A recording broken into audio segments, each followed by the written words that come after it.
আজকে করব লোটে মাছ ফ্রাই। তো এই লোটে মাছ ফ্রাই দেখতে দেখতে ম্যারিনেশন এবং লোটে মাছ ফ্রাই করতে করতে তোমাদের সাথে লোটে মাছ ফ্রাইয়েরই একটা খুব মজার একটা গল্প বলবো। চলো তার আগে বলে নি, হাই, আমি চয়নিকা। আমার চ্যানেলে, আমার এই পেজে তোমাদের সকলকে ওয়েলকাম। আমার ভিডিও তোমাদের যাদের যাদের ভালো লাগে তো তাদের জন্য অনেক অনেক ধন্যবাদ।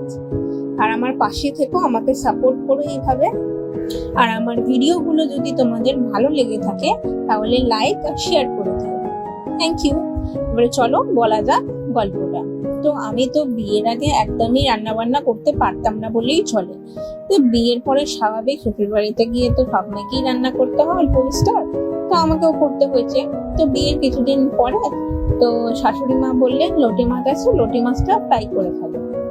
এইবারে আমি যেরকম নর্মালি বড়া বা বেগুনি যেরকম হয়ে থাকে আমি সেরকম ভাবেই একটা বেসনের নর্মাল ব্যাটার গুলেছি।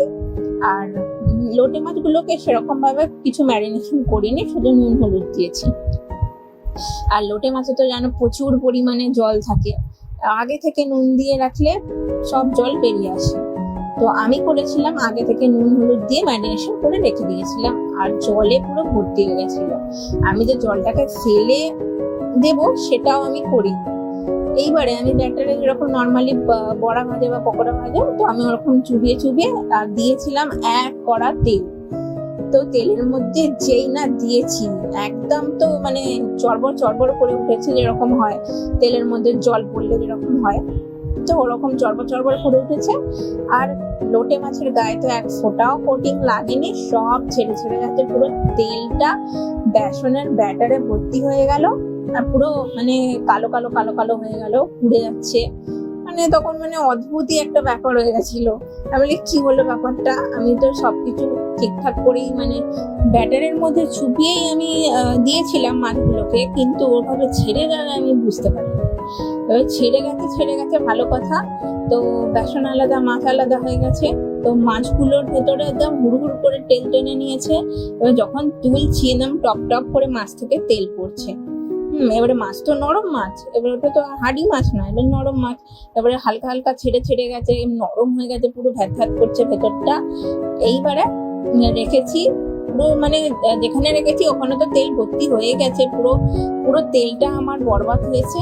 সে শাশুড়ি আমার দিকে তাকিয়ে আছে, আমি শাশুড়ির দিকে তাকিয়ে আছি, মানে কে কি আমাকে বলবে সেটা ভাবছি আমি শুধু, জানো তো। এইবারে শাশুড়ি বলছে এইটা কি হলো, আমি বলে আমি তো বুঝতে পারিনি এটা কি হয়ে গেল, আমি সত্যি বুঝতে পারিনি। তো এবারে মাছের ভেতর থেকে আমি তেল বের করে নেব না তেলের ভেতর থেকে মাছ বের করে নেবো, আমি না কিছু বুঝতে পারছিলাম না।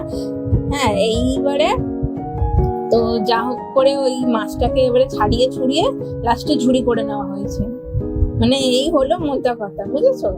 তো আমার ফার্স্ট টাইম জীবনে, আমাদের বাড়িতে তো সচরাচর এরকম পকোড়া পকোড়া হতো না, আর হলেও মা করতো।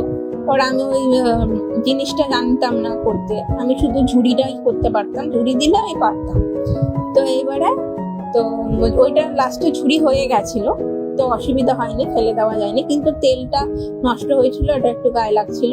যেহেতু কোনো জিনিসই ফেলতে নেই, খাবার জিনিস নষ্ট হলে সবারই গায়ে লাগে, তো সেই জন্য তখনের মতো মানে আপাতত ম্যানেজ করা গেছিল বিষয়টা। এবারে অন্য মাছ হলে হয়তো ভালো হতো, কিন্তু লোটে মাছের ব্যাপারটা আমি তখন বুঝতে পারিনি। তো এটাই ছিল আমার মানে লোটে মাছের একটা কাহিনী, বড় সড়ো বলা যায়। তো এখন মোটামুটি ভালোই করতে পারি।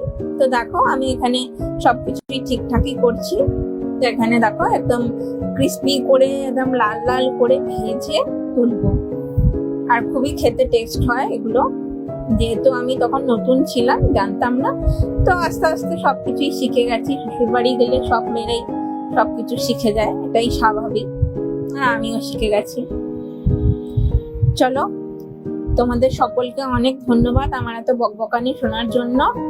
আর আমার চ্যানেলটাকে প্লিজ প্লিজ প্লিজ প্লিজ তোমরা একটুখানি শেয়ার করে দিও, একটু ফলো করে রেখো, আরো নতুন নতুন ভিডিও যাতে আমি দিতে পারি, এবং আমাকে একটু সাপোর্ট করো যাতে আমি মোটিভেট হই আরো ভিডিও বানানোর জন্য। Thank you. এখানে করেছিলাম তো অনেক কটাই, তো আমি এখানে আমার মতনই কটা ভেজে নিয়েছি, কারণ বাড়িতে কেউ ছিল না। তো আমি এটা সন্ধেবেলা জাস্ট টিফিনের জন্য করলাম, চায়ের সাথে খাবো বলে।